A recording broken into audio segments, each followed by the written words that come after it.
Toma 28. Acción. Para armar mi secuencia didáctica de prácticas del lenguaje, destinada a un segundo ciclo para sexto grado, tomé como tópico siguiendo a un autor. En este caso, la autora elegida es Liliana Bodoc.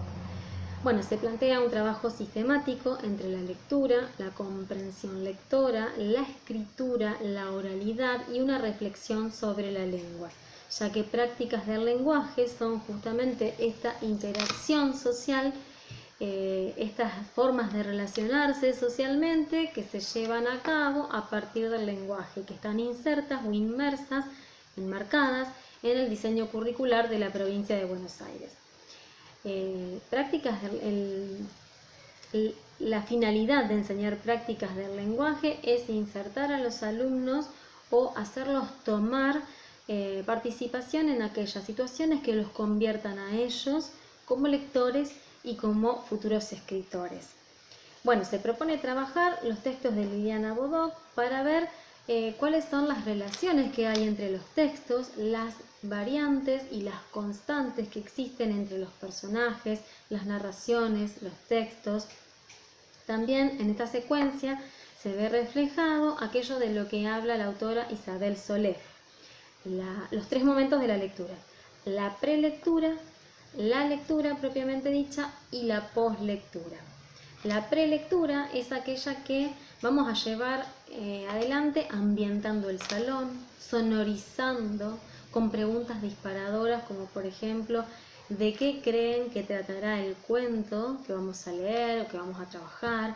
¿Quiénes serán los personajes? ¿Qué les parece que sucederá? ¿Qué les sucederá a estos personajes? Y por ejemplo en Amigos por el Viento yo sonoricé para la prelectura, propongo una sonorización de viento, de ráfagas de viento, y eso los puede ir llevando y despertando la imaginación a ver de qué puede tratar este cuento. En Un mar para Emilia puse de sonorización una música de fantasía como de cuento de hadas de fondo para la introducción, y además mostrarles los paratextos: tapa del texto, contratapa, imágenes, título. Entonces ahí pueden empezar a imaginarse quién será el personaje, quiénes serán los personajes. Bueno, en cuanto a la lectura propiamente dicha, puede llevarse a cabo mediante la lectura silenciosa, o escuchando leer a la docente, o escuchando leer a sus compañeros. Y en cuanto a la poslectura, son aquellas preguntas acerca de qué nos causó este texto, qué nos quedó del texto, nos gustó, nos agradó, nos desagradó, qué le hubiéramos cambiado, si le hubiéramos cambiado algún personaje. Yo, por ejemplo, introduje un personaje cuando di mis prácticas, y los chicos tenían que hablar de un nuevo personaje, y bueno, bien, se llevó a cabo bien esta actividad. Y después, para poder entender un texto, hay que ver en qué contexto es utilizado este texto, en qué contexto es usado, en qué contexto fue fabricado este texto y qué lectores espera el texto, o sea, qué audiencia, ¿sí? Para trabajar esto, usé los tres ámbitos que aparecen en el diseño curricular, que son el ámbito de la literatura, el ámbito de la formación ciudadana y el ámbito del estudiante. El ámbito de la literatura, bueno, los tres trabajan con la oralidad, con la escritura y con la lectura. Bueno, el ámbito de la literatura trabaja con los tres géneros: lírico, narrativo y dramático. También trabaja con cuentos ficcionales, con lecturas y narrativas más complejas. Y yo, bueno, mi propuesta fue hacerlos trabajar a los alumnos con la propaganda. ¿Cómo publicitarían sus propias producciones? Ellos trabajan con un tríptico, con un folleto, publicitando sus producciones para luego presentarlas en un café literario con sus familiares y con sus padres. También tienen que hacer una invitación para este café literario, que va a ser el cierre de la actividad número 8 de la secuencia didáctica. Luego, en el ámbito de la formación ciudadana, trabaja desde la lectura con noticias periodísticas como radiales, gráfica, televisiva, y también trabaja como una mesa redonda de opinión y debate, Entonces yo a los alumnos los hice trabajar desde el reportaje y desde la oralidad, cuando ellos tienen que redactar las preguntas a la autora para un reportaje, luego tienen que socializarlas en una mesa redonda como forma de opinión y debate. En mi secuencia también trabajé, esto, justamente la de opinión y debate. Y desde el ámbito de la formación del estudiante se trabajó la oralidad con la puesta en escena de explicaciones argumentativas acerca de por qué eligieron esos textos de la autora, por qué eligieron esas frases, con qué se sintieron identificados y qué los inspiró para producir sus propias obras literarias. Siguiendo la idea de Ana María Finocchio, se trata de otorgar sentido al aprendizaje de la escritura, del sistema de escritura, para que los alumnos no sean meros copistas, sino que armen y fabriquen sus propios textos, que se lo adueñen, para así iniciarse en el proceso de la escritura. Deben tener en cuenta para esto el sistema de ortografía, las reglas ortográficas, el formato del texto, que tiene un inicio, donde se va a dar el escenario, la presentación de los personajes, un desarrollo donde se va a producir o donde se va a presentar la problemática que le sucede a este personaje, y el desenlace, el cierre, sería la resolución de esta problemática. Ese sería el formato, el sistema gramatical, la reflexión de la lengua. Todas estas cosas se van a ir dando a medida que es un proceso que se va a ir dando a medida que se vaya leyendo y se vaya escribiendo, ¿sí? Bueno, y en el ámbito de la formación ciudadana, mediante los trabajos grupales o de a dos, también de socialización con los compañeros y con las ponencias, se trabajó desde el ámbito de la formación ciudadana, porque se va a buscar formar alumnos hablantes que ejerzan el derecho de tomar la palabra y respetuosos de escuchar a sus compañeros, respetuosos de escuchar hablar a otros. Tomando en cuenta los tres enfoques de Sofía Vernon, vamos a tener en cuenta que ella presenta el enfoque de la enseñanza directa, que es el mundialmente más difundido, que habla de la conciencia fonológica. Es aquel que parte de la suposición de pensar que nuestro sistema alfabético de escritura es una transposición de sonidos, que basta con que los alumnos, que un niño aprenda a identificar los sonidos y asociarlos con la palabra. Entonces la adquisición de las habilidades fonológicas sirven de base para el aprendizaje de la lectura y la escritura. Ya luego vendrá el enfoque del lenguaje integral, que afirma que el aprendizaje de nuestra lengua escrita es natural, o sea que el niño aprende a hablar de forma natural sin que se le enseñe a hacerlo. Dice que desde un inicio siempre hay que proporcionar textos completos y textos reales, no retazos ni recortes como cartas, noticias periodísticas, y los textos reales y completos, que nunca se deben enseñar palabras, sílabas o letras descontextualizadas. Y habla, como nos habla María Eugenia Dubois, de la comprensión lectora, que es una transacción entre el lector y el texto. Los niños son dueños del aprendizaje, de su propio aprendizaje, y el docente es un mero acompañante, una guía, pero el niño construye el aprendizaje. Y también nos habla de la transacción, de esta lectura transaccional entre el lector y el texto. Y el enfoque constructivista, en el cual me posiciono como futura docente, habla de la idea de que leer y escribir son actividades comunicativas y que los niños deben estar en contacto desde un inicio con textos reales, con todo tipo de textos reales y completos, como venimos trabajando a lo largo de toda nuestra secuencia, porque leer no es decodificar, sino que es buscar significado en el texto. Y bueno, proporciona este enfoque constructivista aportes para la formación de alumnos críticos y autónomos. Propone trabajar, siempre de textos reales, y el objetivo es poder mostrar a los alumnos que somos parte de una cultura letrada. ¿Y cómo le mostramos esto? Trabajando con diferentes textos, como la propuesta de la secuencia.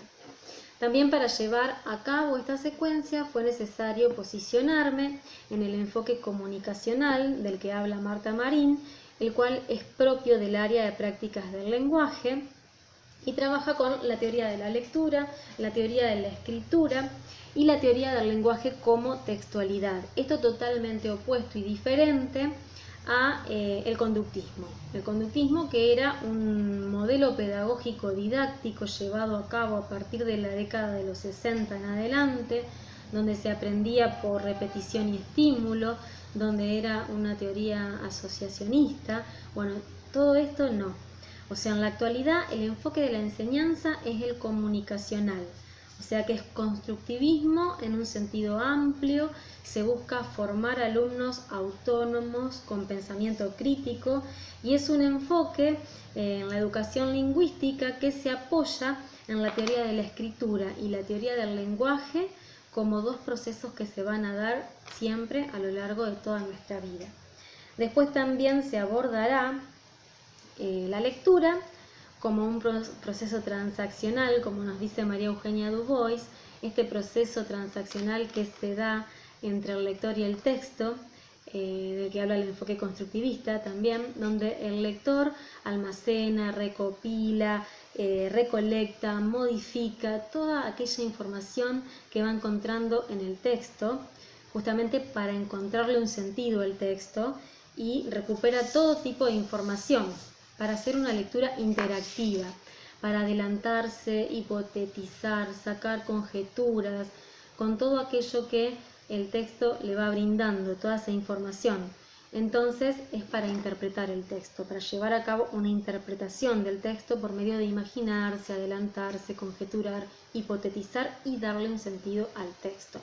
Esto me lleva a replantearme mi futura tarea como docente, y bueno, que he aprendido en cuanto a brindar actividades y prácticas para realizar con los alumnos, pero no siempre darles las respuestas, sino darles tiempo para que ellos exploren al máximo sus potencialidades, para que formulen sus propias respuestas, para que puedan argumentar por qué, equivocados o no, por qué dieron esa respuesta, y para que operen al máximo sus potencialidades y también darles pistas, pero no las respuestas, no todo dado, ¿sí? Y siempre teniendo en cuenta que los niños tienen una inquietud natural por aprender y que el error siempre es parte natural de este proceso de enseñanza-aprendizaje. Bueno, en la secuencia también tomé este dispositivo que en el sobre, bueno, vamos a trabajar durante toda la secuencia.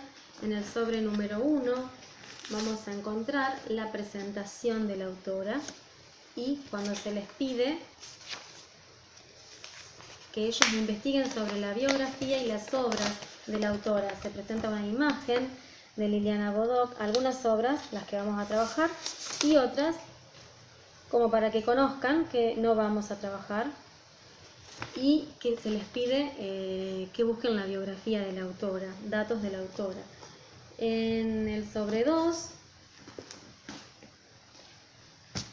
tenemos sobre 2 Un mar para Emilia, con la prelectura, con la imagen de los paratextos. Entonces la pregunta es: ¿quién será la protagonista? ¿Qué le sucederá a esta protagonista? ¿Vivirá en el mar? ¿Se creará un mar de fantasía? ¿Viajará al mar? ¿Qué le sucederá? En el sobre 3 encontramos imágenes como la muñeca, Emilia y personajes del mar que vamos a ir pegando en el guardapolvo cuentacuentos mientras vayamos armando un esquema en el pizarrón de lo que es un cuento, un relato corto, breve, que tiene un inicio, un nudo y un desenlace, y que tiene personajes principales y personajes secundarios, para que les quede plasmado en la carpeta. En el sobre número 4 vamos a encontrar el otro texto que trabajamos de la autora, La sonrisa de Sam. Tenemos como paratexto una imagen Y luego encontramos en este sobre, para el desarrollo, preguntas de comprensión lectora, como de qué se trataba la historia, era parecido a lo que te imaginaste, quiénes son los personajes de la historia, qué podrían decir de Zhang, qué conflicto nos presenta el cuento, cómo se siente el personaje en el nudo de la historia y cómo se siente el personaje en el desenlace de la historia, dónde podemos marcar el desenlace del cuento, para que ellos tengan en cuenta estos 3 momentos del relato. El cuento termina igual que como empezó. ¿Por qué? ¿Tuvo un final feliz o triste? En el 5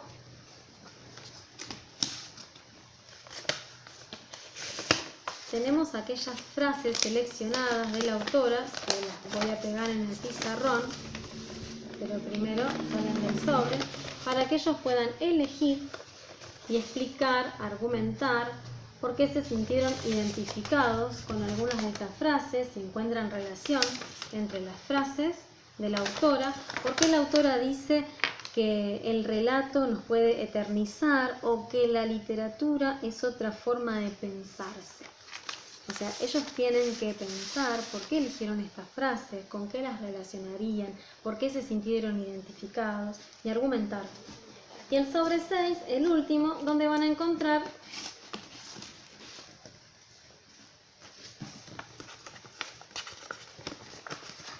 la entrevista que se le va a hacer a la autora y que luego ellos van a tener que formular las preguntas que le van a hacer a la autora, que le hubieran hecho a la autora si la hubieran conocido. En la clase 4 ellos comienzan a redactar sus propias producciones literarias. En la clase 5 van a entregar los borradores para corregir, en la clase 6 se les volverá a entregar los borradores y después en la clase 7 van a volver a entregarlos para ya ultimar los detalles para el café literario, el cual van a tener que hacer las invitaciones, los folletos o trípticos presentando y publicitando o recomendando sus obras. Para de cierre ya en la clase 8 se hará el café literario como una presentación, como si fuera una feria del libro, de sus propias obras, donde las van a leer, donde las van a exponer, donde se va a socializar, van a explicar qué conocieron de la autora, qué los inspiró de esta autora para escribir y bueno, luego se entregará para cierre un globo con una tarjeta, gracias por venir, del café literario, se servirá un pequeño buffet con un café y eso sería de cierre para terminar la secuencia didáctica.